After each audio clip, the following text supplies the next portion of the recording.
you see yourself having children? I don't know if I should say that on camera. They might stone your YouTube channel.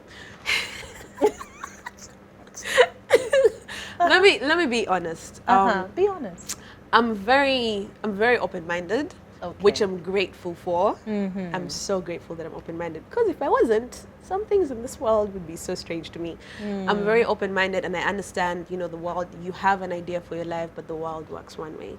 But right now, I don't see myself having children. So it doesn't fit in your vision of where It's not you even see yourself about going? fitting. It's not even about fitting. It's just not. It's not something that I want. Does that make sense? Yeah. Oh, I love babies. Don't get me wrong. I love children. Please, my sisters have all the kids you want to have. I'll babysit. And you take them back. And then I take them back, right? And I understand, you know, the human craving to want to leave a legacy and, you know, leave something behind, or just have, you know, children. I understand that. But the feeling is not there. It really isn't. And to be honest, I'm open to it coming. I'm open to getting to a point in my life where, you know, I now want to have children. And I think what also helped me be more comfortable with that thought, or maybe that conversation in my mind and with myself and with other people, was Gabrielle Union. Gabrielle Union did not want to have kids her whole life. Yes. Which is hilarious. Until she did. Until she did, right? And for me to even acknowledge that your life, you're not the same person you were 10 years ago. Yeah. You know, whatever is happening in Maritza's life right now, or whatever led Maritza to feeling the way she feels now, that might not be the case 10 years from now. True. You know, what if I'm even a monk in 10 years? You know what? You'd never know. So I can't take it off the table, because like, But right now you just don't see it. I don't see it. I'm not looking for the feeling to want kids, but it's not really there. Okay. So I appreciate my friends and sisters who are having children. Okay. Keep the kids coming. Yeah. Yeah. Your sister passed away when you were 12. Yes. So that was just about the time you were sitting P7 and going I was in P7 actually. you were in P7.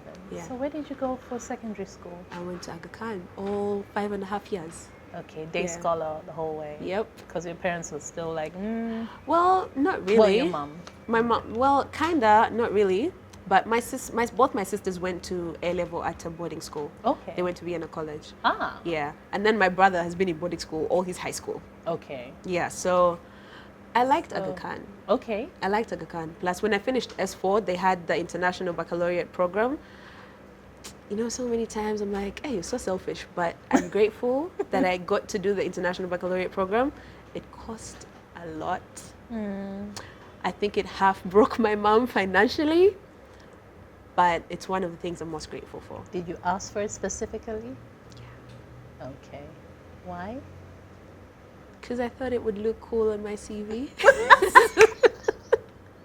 Honestly, I really did. And even at the time, because I think I'd made a decision to go into doing law, I was like, this will help me. This will look good on my, you know, with the path that I'm taking.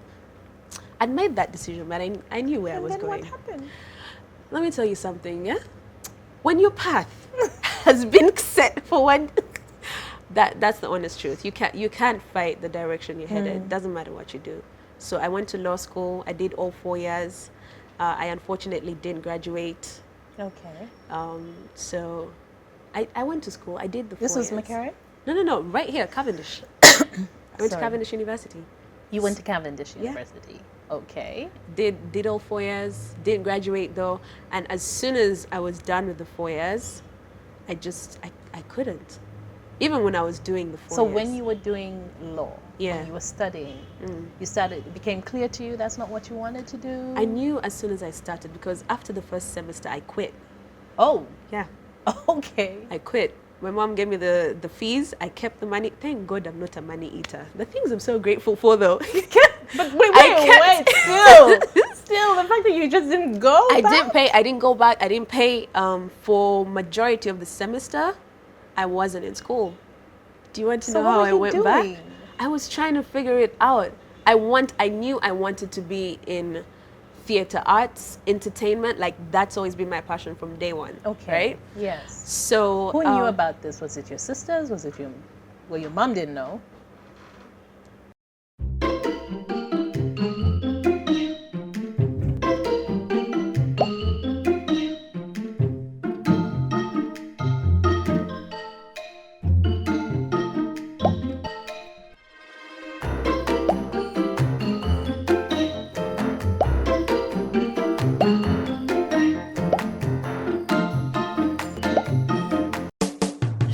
you can get Chocha. Top up every Monday and get 10 times bonus data bundle with Chocha Monday. Log on to www.smile.co.ug or visit any Smile outlet and top up now. Smile. Now you can. So where were you going every day? I don't even remember actually. I actually don't remember where I was going. I honestly don't remember. But what happened Did you is... leave and sneak back or what? No, I don't even remember. How did I do that one? I actually don't remember. That's the honest truth. Because I wasn't even in hostel yet. So I don't remember. Okay. So what happened is my lecturers got together and hacked a plan to get me back. They actually got me back in.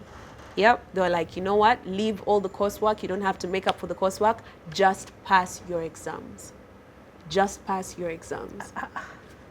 How did this happen? Because I was very smart. I was killing it.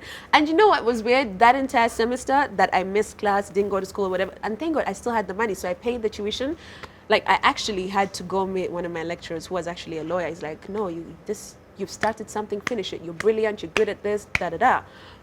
So That's a lesson in life. Most people kind of don't take seriously. Yeah. If you start something, it's very important to finish it. Mm. Yeah, like, because we all have finished projects out here in these streets, and that's not right. That's really not right. So I went back to school. I got a 4.3 that time. Did your GPA? mom find out about it? Oh, she's about to find out. She didn't find out about it. I don't know if I told my sisters though. I'm not a secretive person. When people ask, I share, but then I don't normally just tell my business. Does that make sense? I love to tell. Well, this I don't know if this counts as your business though. If we're talking This? about your mom and your sisters. Well, is it my business? It's about my life. My mom and my sisters is still my life. It's Yeah, but not telling them. not telling them. It's not. Well, The funny thing is, I am a sharer. So it's just that sometimes I'm not aware what I leave out and what I Okay. tell. But if you ask me, I'll tell. More often than not, I'll tell my story because I prefer hasn't you that hear been it a from bit my tricky mouth. for you though in relationships though? In relationships, Yeah, why? that quality. If Being you a say sharer? that- I mean, no, you're a sharer, but some important things you just. Oh, not really. I think the thing is, let's first get in the relationship. Let me tell you something. I've had a lot of almost relationships. Does that make sense? Okay. Of we're on the verge of, being exclusive and being a couple, but I think I'm a bit too rigid. I'm not going to commit myself to someone who's not fully committed to me. Okay. Like, I'll legit throw you out of my life. Be like, you're willy-nilly, bye. Stop answering phone calls. They'll just move on like you never even happened. So it's just that when we do get in the relationship, then most people already know who they're dealing with and how to handle. Not even, I don't want to use the word handle. It's a sensitive word. How to relate with me. Okay. Yeah, so it's not really been a problem. Okay. Yeah. Because most of the time, guys ask. Guys ask. They always want to know. They're always curious. I don't know whether it's a controlling thing, but guys ask. I've not had a problem with that. Okay. Yeah. All right. So you finished, but you didn't graduate. Let's just say dissertation issues. Okay. I was doing a dissertation on copyright law, which is very shady. Like our copyright, I wouldn't use the word shady. It's vague. It's weird. So the first dissertation I turned in was actually rejected. So I had to do now a different one on trademarks. But at that time, because it got very frustrating, I think I was just like, no, I can't do this anymore.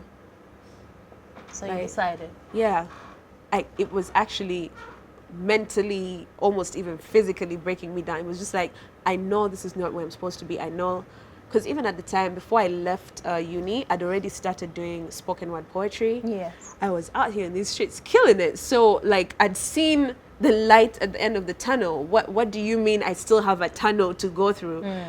So that didn't make sense to me, and I really tried, but it half broke me. And to some extent, as much as I felt like this degree is so important to my mother, and she was so happy her daughter was studying law, you know the psych. I was like, I don't know if I can actually make that sacrifice. And Did you I talk to couldn't. someone? No. You just stalled, and then said, I'm done. Actually, I stalled for a very long time because up to maybe 2015, I was still trying to graduate. Oh.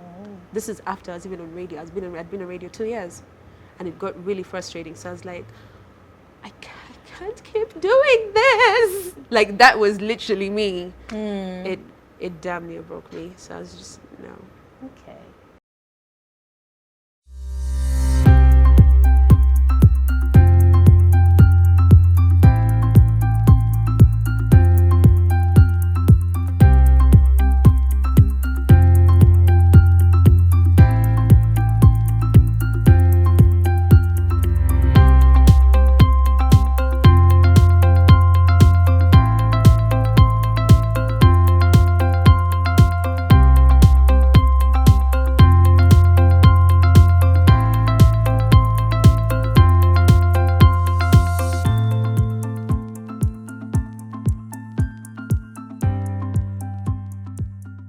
Okay. So Had you then thought about I found- poetry by that point? No.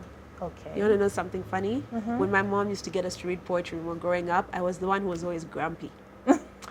Yeah.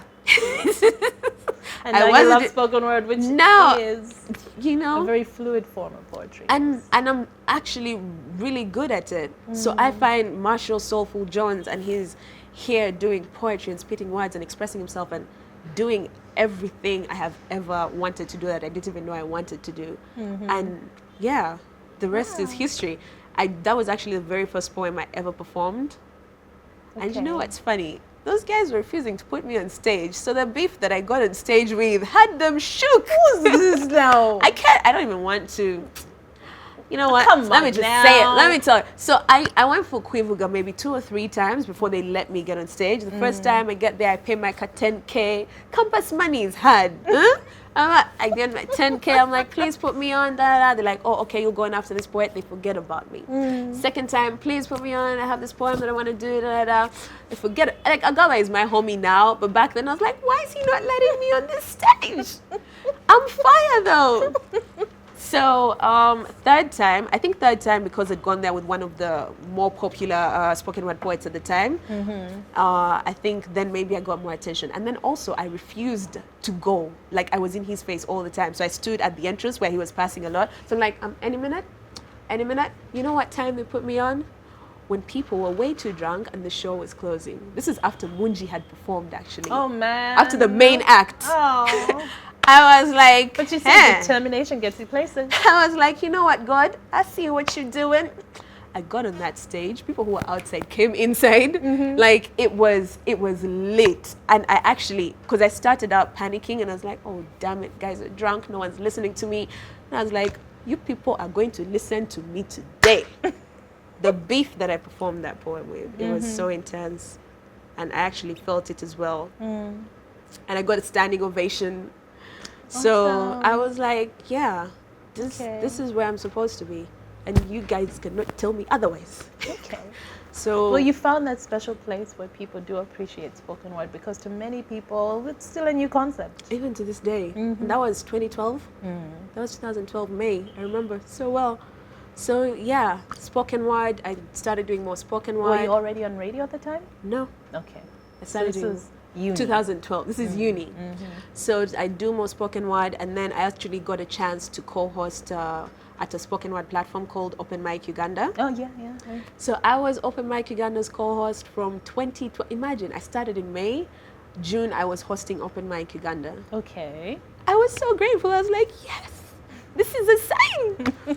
So I was hosting Open Mic Uganda, which gave me a chance to watch more poetry, learn more, understand the art. I met more poets. I really got into the industry, which was great. I got to understand, the different rules of spoken word, how you can break the rules of spoken word. I pulled out all my old books in poetry because, my favorite literature classes was when we had to break down a poem. Yeah, I did all that. And then 2013, I think, is when I actually became a better writer, because I hadn't become a good poet writing-wise. I was a great performer. Yeah. So writing-wise, I was like, yeah. 2013, I think I was in my feelings and I figured it out. Was there a trigger for it? I don't think, the whole uni thing that was going on. So that was your outlet. Yeah, and I figured it out. And I think one of my favorite poems that I wrote at the time, I wrote it for a competition. It's called The Song.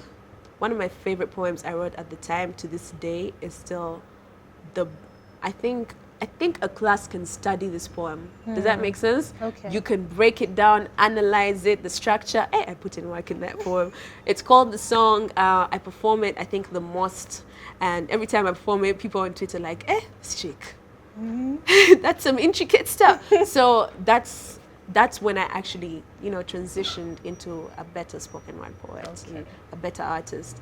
And that's around the time, because I was hosting Open Mic Uganda, I had to do some media tours, some PR. That's when I met Keke. Keke was my gateway into radio. Yep, 2013. And he actually came for one of the times I was performing at Quivuga, and he's like, yo, that's you? That's Mama KLA? Okay. So we became friends. He encouraged me to get into radio, which I'd always wanted. I was always passionate about conversation and media. And yeah. And that's how you got on radio. No, not really. Kind Almost. of. Almost. Well, that's where the start That was the start. That's the part that got me, you know what? Get on radio, Because there's a time I was trying to get my friend on radio, and I was thinking I would be a producer because I'm great with content and da-da-da. Oh. I was great. I was great at getting topics, life. right? Life. But so 2014, I met a friend at the National Theatre, and he's like, oh, what are you doing with your life? How about, the guitarist? Just random conversation. He's like, what are you doing with your life? I'm like, oh, yeah, I'm trying to get into radio, da-da-da. So he's like, oh, I have a friend on radio. His name is Lionel. Do you know the guy? I'm like, I have no idea who that is. So he's like, okay, you know what? I'm going to share his number and just, keep in touch with him and see what he can do for you. Doesn't Lionel call me and he's like, come and do a voice test? I think how about put in a good word? So I go to Sanyu on a Saturday. DJ Peter was there. I do a voice test. They actually both helped me do the voice test. Like, what are you doing? No, do it again. You need to sound like this, you need to do that. This is what radio is about, da-da-da. I'm like, okay. So I do the voice test and no one calls me back. So I'm like, hey, you guys are going to take me whether you like it or not. So I did one of the ballsiest, I don't know, it could have been dumb, could have been smart, who knows. I literally just walked into Sanyu one day and I was like, can I speak to the programs director? I didn't even know Christine Moraji's name. I didn't know her name. I just knew there was a boss that I needed to see who was going to make things happen. And you know how, when you have a meeting, they take you to the office, you sit next to her. No, they called her to come out and meet me. So she came out and she met me. She's like, do we have an appointment? I'm like, no. I'm like, hi, my name is Martha. Actually, my name is Maritza. I did a voice test here and I wanted to be on radio. So she's like, oh, you're Maritza. I've listened to your voice test. You're very good. Like right off, and she's like, start training. And then that's how I met you and everyone on the Sanyu team who was so good to me, and you helped me so much. Like, you took my questions. I'd be there on your show like, and you were so helpful. In my head, I'm like, please don't get tired of me. Please don't get tired of me. You had many questions, which is good. Yeah, it's good. I prayed prayers. It's like, y'all, please don't get tired of me. I really want to be here. So yeah, that's actually how I got into radio. So when I didn't get the job at Sanyu, which I really wanted so bad, that broke my heart. It broke my heart so much. I think it broke my heart because I hadn't set my sights elsewhere. Yes, you kind of decided that was going to happen. Yeah. I decided, I was like, look, this happened faster than I wanted it to happen. This faster than I imagined. This is my path. How dare you say this is not my path? So I don't think I had experienced that kind of stop, this dream is invalid. That's what that felt like to me. Yeah. And then literally just a couple of weeks later, actually maybe a week later, Keke is like, you know what you're going to do? Come on my show every Wednesday and have your own segment. Make it your own, go nuts. I was on time every Wednesday. Did I even have money? I'd like get a taxi and walk like some distance. Actually, never walked that much, but I'd walk quite a bit of a distance because, I had to save my transport. I had to have enough transport also for the next Wednesday and for my poetry stuff and all that stuff. So I was like living on a budget and killing it. Show up every Wednesday, do my link with KK. And in about, I don't think I even did that for 3 weeks. It was maybe 3 weeks. KK tells me Seema wants to see you, who was the programs director at the Yeah, time. Yeah. And I'm This like, was Vision Voice? yeah. at the No, time? this was X. Okay, it was this was already X. X. 2014. So I'm like, okay, cool.